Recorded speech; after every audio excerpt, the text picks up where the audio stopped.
Okay, good morning everybody, and Boaz, kol hakavod, you've done a marvelous job, and thank you for all your effort and your energy in pushing the issue and the subject of testimony further into academics, discourse and scholarship. Night. A weak light of kerosene lamp lights up the dusk that reigns over the room. Suddenly, I felt someone's touch. I opened my eyes. Over me stood Mother, dear, unforgotten Mother. I understood that now the action expected since a week had come. In her important work, Deborah Dwork introduced the world of the experience of children during the Holocaust into academic discussion. In her study, she described the fate of Jewish children during the Nazi regime, and she tried to reconstruct their experiences, reactions, and behavior during this difficult time. In her introduction, she acknowledges the difficulties she had in finding source material. As she wrote, there were very little Nazi documentation regarding children, especially during the early stages of the war. Quote, for a number of reasons, documentation on child life is fragmentary from this period. To put it one way, as the children were not old enough to wear stars, they were not old enough to be explicit objects of policy, and therefore they never became part of recorded history. That is to say, in the period prior to the implementation of the final solution, children were seen as appendages to their parents, especially to their mothers. And within occupied Europe, adult chroniclers undertook to write historical journeys in order to record the tragic madness of the times, included commentaries on and depictions of child life. Furthermore, there were young adults who wrote diaries during the period, revealing their experiences and reactions to the changing reality. An important source to understanding the fate of children are post-war interviews given by the handful of children who survived the war. While it is arguable that most child survivor testimony was given many decades after liberation, there are valuable collections that were created with child survivors in various projects, one of them being the project of the Jewish Historical Commissions, which was existing immediately after the post-war years. Their aim was to collect evidence in order to combat fascism and to inform the world about the crime committed by the Nazis. At the beginning of 1945, child survivors were also interviewed. In her article, Beata Muller writes of the approximately 7,300 testimonies collected by the first Central Jewish Historical Commission, then by the Jewish Historical Institute. Over 400 testimonies were given by children. Joanna Michlik, writing about these depositions, which were given by child survivors, outlined well the main objectives of the interviewing project based on her examination of the instruction booklet composed for the interviewers. The objectives were broad and ranged from obtaining a historical record of what happened to examining the impact the war had on the children and on their ideological preferences, attitudes towards other nations, and various attitudes of Polish society towards Jews. Laura Jokush notes that in addition to the questionnaire, there also was a composition, another set of questions developed for interviewing the children. It's 10 sections and through 136 questions, subsections, elicit personal data of the family and life. A final interesting section covers what is called the child's most difficult experiences. Boaz Cohen notes how the interviewer would ask the survivor the questions based on the questionnaire, and then afterward would be required to compose the testimony in the first person and have the witness approve it and sign it. Obviously, the issues around the depositions given by children in the commission are obvious. We don't know, or there is a debate, I would sense from the discussion amongst the researchers, are these memories a reconstruction? Are they memories that are based on the experience of the children and are therefore reliable historical sources, or because the way they were structured and edited afterwards, how do we refer to them as historical sources? And I think this is a really important question we have to think about when looking at this particular collection of testimonies. Beata Muller, who is at the one extreme of Beata Muller, who's at the other one extreme of the debate, described these depositions as polyphonic texts, stylized, edited, ordered, written, guided. We should be careful, she claims, that when claiming that these testimonies offer direct insight into a child's world, a direct access to a child's voice, she claims they do no such thing. Muller argues that their value lie in learning about what was deemed to be of interest of the time. Contextual determinants emerged, telling us more about the context in which these testimonies were created than about what happened during the war itself. While it is understandable and very clear that any interview is a co-construction between the interviewer and the interviewee and the context in which it is made, recorded, transcribed, and then even translated, I would argue that the stories that these witnesses bring or offer reflect, in these depositions, personal memory and nuggets of experience. In their depositions, scenes, images, behaviours are recalled which originate then and not now. The depositions disclose stories and tell the fate and struggles of victims during the war. They reveal memories that remain significant in the minds and memories of those who recall them. They can be viewed as core stories through which they are told and their survival is understood. So essentially, even though there is a construction that is going on in terms of the edited final product of the deposition, which we can look and need to understand the context in which it's created and how that affects what is written, we can also see within the deposition itself the simple stories that are brought and the memories that are raised are essentially memories of the period itself. And my dealing with these testimonies is to try and not necessarily look at the structure and the form, but rather what are the stories that are being recalled and what can they tell us about the period itself. Interestingly, by relating their past through interviews and testimonies, child survivors become the central informants of their lives. Researchers on children's experience generally have been advocating for research methodology which uses the child's voice to understand their experience. Traditionally, children and childhood have been explored through the lens of the adult world, who claim to speak for children. In part, this view was challenged by the perspective which sees children themselves as possessing distinctive cognitive and social development characteristics. Interviews with children reveal children as social actors who are subjects rather than objects of inquiry. One of the central questions that I asked while reading these depositions is how children understood and interpreted the reality that they were in, and what meaning have they created around their experiences. According to the constructivist approach of developmental psychologist Vygotsky, he proposed that knowledge is socially constructed between people, but that children develop cognitive competencies. The way they think is structured, is achieved through interactions with adults who are available as teachers or modes to guide the child, help and make sense of their experience. Knowledge of experience cannot be found by a child on their own. It's through the interaction with an other, and usually the adult world.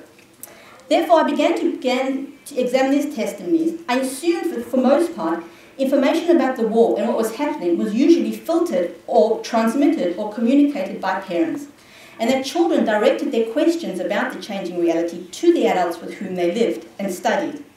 Understanding of their circumstances was based on a conversation between the adult world and the children. From these interviews, we can see that this is a little bit more complex. In a deposition, Carolina Mateka relates, "The Germans entered and I asked Daddy why he did not take me to preschool. He told me the war was on. I did not know what that meant, and he did not explain it at all. I did not know I was Jewish. I did not know what that meant. I did not go outside often, and I did not know why. I rarely played with children. I had one friend, and I cried a lot after she died." Helena Hoffman relates, "I do not remember when they took Daddy to the camp. I know he was sick with kidneys. I think he died, but Mommy cried alone and did not want to tell me the truth, so I would not be aggrieved. But I felt it anyway." The child's age must have been a factor in if and how much children would have, the parents would have been communicating what was happening. Interestingly, in Carolina's case, the first extract, she was very young at the time, yet she still recalls her own confusion and her inability of her father to relate to her what was happening. Parents themselves might not have known what was, or understood the unfolding reality. And from these depositions, it seems that during the first phases of the war, there seems to be a feeling of confusion regarding what was exactly happening, and therefore how could you therefore communicate that to your children.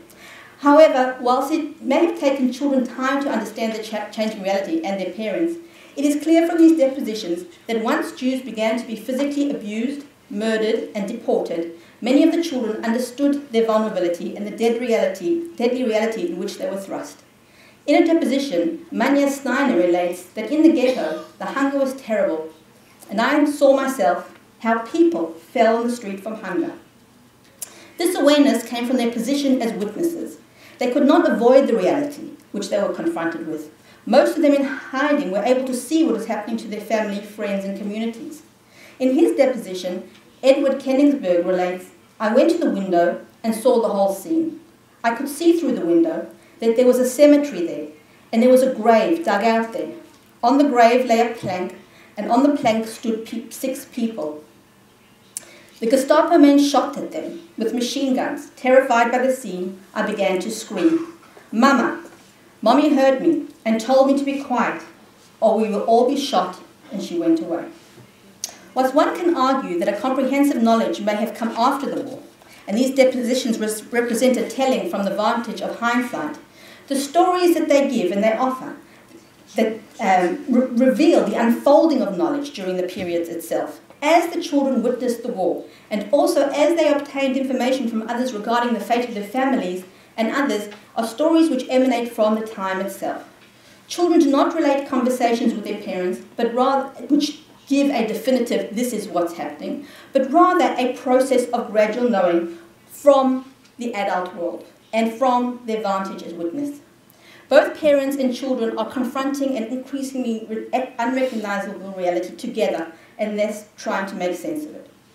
In many of these depositions, the children relate how they found out later about their parents' death.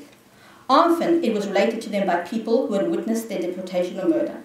Interestingly, the ways in which children acquired the information points us to the intimate relationships that these families had with their surrounding neighbours. In her study, Joanna Mechlik notes that these depositions are particularly important because they are essential for mapping social relations.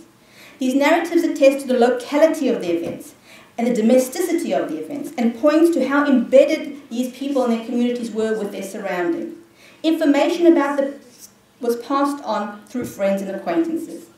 In his deposition, Jesse Hoffman relates, I escaped to Krakow and went to the janitor of the firm, Spectrum, and found out from him that my uncle had perished from hunger in some camp, but my auntie lived. In his deposition, Zygmunt Weinrad recalled how he found about his mother's fate from the janitor of the brick factory who knew the family. In May 1944, Mother left on a Wednesday and was supposed to return Thursday or Friday. In the meantime, as she left, she did not return. She was not here on Sunday. I thought, oh, bad. I thought to myself that it was very crowded and she could not get onto the train.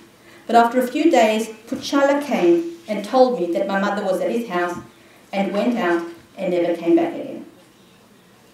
In the deposition, some of the children relate that they found out about the fate of their family members from other Jews who were trying to hide and escape. In his deposition, Sondek Hochspiel relates, after 3 or 4 days it happened that I went to a householder for bread. My brothers remained on the road. They waited for me. After that, I could not find them. Only after meeting Jews I knew, I found out that the Germans had caught my brothers. From that time, I never heard from them. Whilst individuals could sometimes confirm their deportation, the actual fate of the adults was only learned after the war. In his deposition, Jerzy Hoffman relates that in Plaszow, I was told that Daddy and Mommy were deported and no one knew where.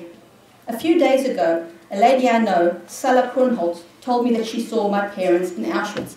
So what we have is a piecing together of information that is collected from people, significant others around them, and who knew these people and their families in different phases. In her deposition, Rosalia Barnett recalls how she was in hiding with a Pole in a village and learned the fate of her parents from her brother who had come to look for her. One day I was chased to a cow pasture, and there I saw my brother. He found out that where I was and came to find me.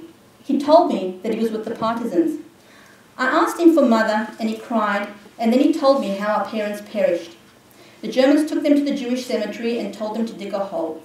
Who could jump over the ditch could save his life. The hole was very deep and wide. Mother jumped and fell in. After her, father jumped, and the Germans shot them both. My brother stood behind the fence and saw it all. We both cried, and I told my mother that I will go and register as a Jew and that they should kill me too, because I don't want to be alone in the world. My brother consoled me that maybe we will survive and he will take care of me. I ran to the house to bring him sour milk and biscuits. Suddenly I hear shots. I returned, and already my brother is dying. A Ukrainian noticed him and shot at him.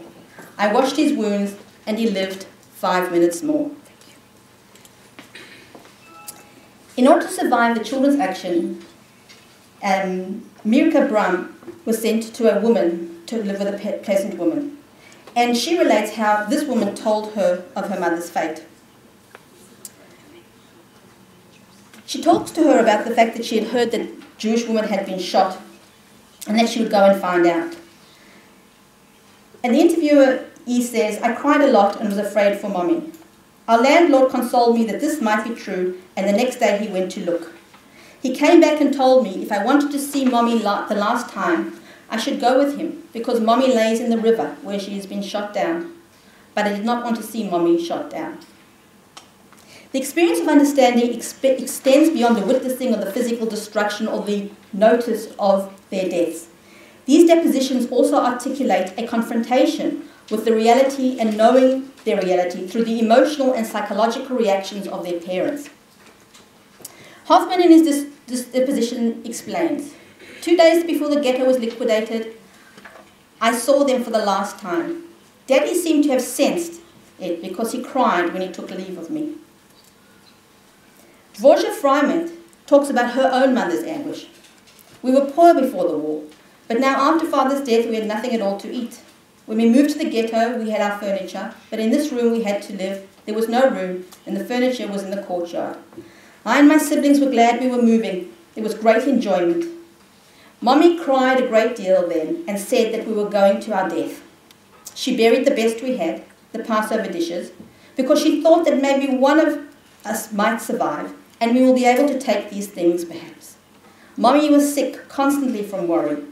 My brother had to carry her to the ghetto because she could no longer walk. Other Jews could gather staples, but we had no money. Mommy and the children were swollen from hunger. Edward Kenningsberg's deposition instructs us on how children learnt of their parents' desperation and took an active role in trying to influence their decisions. He relates, in our house lived a Jewish mason. Mommy and Daddy asked him to repair our heating because it was out of order. But in reality, they wanted to poison themselves. I began to ask what will be done with this heater. Mommy answered that the heater is fixed and we will go to sleep. And I asked her what will happen after we go to sleep. Mommy told me that when we fall asleep, we will never wake up. I asked Mommy why we will not wake up. Mom did not answer me, and I guessed that we will be dead. Then I began to scream that I want to live. When I was crying, Tremblowski said he would not repair the heater, and that it may be still good. Mommy, Daddy, and other Jews resigned themselves. In many of the interviews, the children recalled their parents' ingenuity and bravery, but also the physical and emotional toil of their ordeal. Most of the children in their depositions are reflecting on the behavior of the adult world. As for the children, this is the one way they can understand and interpret their reality. One of the understandings they gain is of their parents' vulnerability and often powerlessness in providing shelter, sustenance, and protection. However, there are also places where children talk to the strength and ingenuity of their parents, but also at the same time sensitively observed how difficult it was to feed and protect their young. These depositions convey the child's awareness of their parents' psychological and emotional difficulties, and the reality which was a new reality for them. What's interesting about these testimonies is that there's no heroism, or it's nuanced, it's sensitive, it brings in all aspects of behaviour and reaction. Thus, whilst using these depositions to inform us of the child's experience and survival story, it became clear to me reading them The child survivors also recount the experience of others, of their parents, of their siblings, and their grandparents, and how they endured these difficult times. They reveal how they perceive the adult world responding to the terrifying reality, which then informs them about what that reality is. But the children at some point make a decision whether they are responding the same way or they choose to respond differently. The interactions are seen from the child's perspective, and they are remembering the adult world not only because they are dependent on it, cognitively and in terms of their protection, and are influenced by their reactions and choice, but also because it's a post-war testimony, it becomes part of their testimonial to remember the victims. Furthermore, I would argue that the relational world is central to the story of these depositions. They relate memories which are in keeping with social concerns of children, relationship. Through testimonies, child survivors recall events which situate themselves with other people. They're not ego documents where it's about their own personal survival. Their survival is always intimately connected to other. Even from the outset, for many, the beginning of the war has a relational memory. One of the depositions claims, "I well remember the start of the ghetto on the 12th of the 14th, 1941, because this was the last time I saw my friend Reiser Schatz." Jewry relates, "I still remember the bombardment of Warsaw in 1939. A friend came to visit me. We sat in the shelter and a bomb fell and killed the friend who was walking home." It would be a larger work to trace this dynamic, but a pattern does begin to emerge because the interviews that I looked at begins with the relational memory and also ends with one too. In a deposition given by C, he recounts his survival story, mainly being killed by Poles, and then evading capture altogether with a young girl who wandered, as he said, from corner to corner. In his deposition, he concludes by relating, "In the end, Marisha went to Krakow without leaving her address. Our paths parted, the old generation partially perished, but we, the young ones, are building a new society which knows how to love and obtain freedom." Sylvia Fernstein's deposition, she claims, "My worst experience was the time at the end of his deposition, this is the closing, that was the time when I lost my mother. I became a total orphan, even though I had a father. Continuously, I dream of pictures of my house, I dream about my parents, about holidays, and we are going to the family, to grandma. My yearning is to right now not to separate from my caretakers and go to my family and be with my grandma." Perla Freitag, in her deposition, "I like this place very much," about the orphanage in which she finds herself after the war. "I am with many children. We work together and study together. Here I do not feel lonely, and I am no longer depressed." The centrality of relationship is symbolized through emotional expression. In her article on these depositions, Betty Müller notes how in their depositions there is a rarity of emotional comments. Müller argues that the narratives don't contain signs of emotion. They are not foregrounded. And she gives various interesting reasons relating to the psychological explanations of dulling themselves to the sense of trauma and editing out emotion as also part of a context in which certain types of documents are written. However, I do notice emotional reactions to the events they are describing, and particularly emotionality is connected to relationship, particularly the moments of separation from one's family and the loss of one's parents. In his deposition, Henrik Weinman recalls the highly emotional separation from his parents. "We lived in a small apartment, a room with a kitchen. I slept in such a bed with Mommy and Daddy. I had a nice suit, a sailor suit. Mommy gave me the best food they had at home. She told me that a man wants to take me away from her, and he is a Jew. I told Mommy that I would not leave for anything in the world. She told me several times, do not return to the Jews.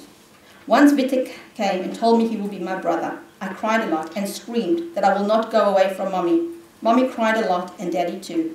All three of us were crying. Only Wittek did not, and he took me with my coat and put me into the car by force. I screamed, I cried, I asked to whom, what for, why, where do you take me, sir? I want to go back to Mommy.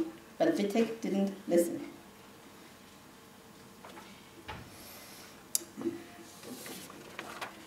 In these testimonies, there are often statements which indicate the child's longing, feelings of loneliness. However, in some of these cases, the significant caretakers are replaced by the new caretakers who hide the children and keep them safe until the war's end. In a few of the depositions, children speak to the difficulty they faced when having to leave their Christian caretakers who had come when relatives had come. And one of the intentions of the Historical Commission was to document the behaviour of the local population, and therefore maybe this is the reason why these types of memories emerge. However, these depositions also reveal the gamut of response and behaviour, from selflessness and selfless help on the part of the Polish rescuers and devotion to opportunism and cruelty.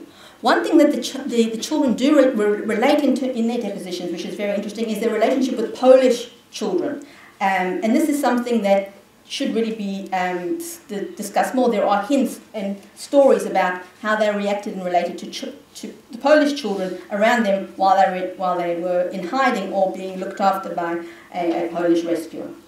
An interesting absence in these depositions is any attitude towards the perpetrator. The one way to understand that is that maybe because most of them were in hiding, there was limited contact.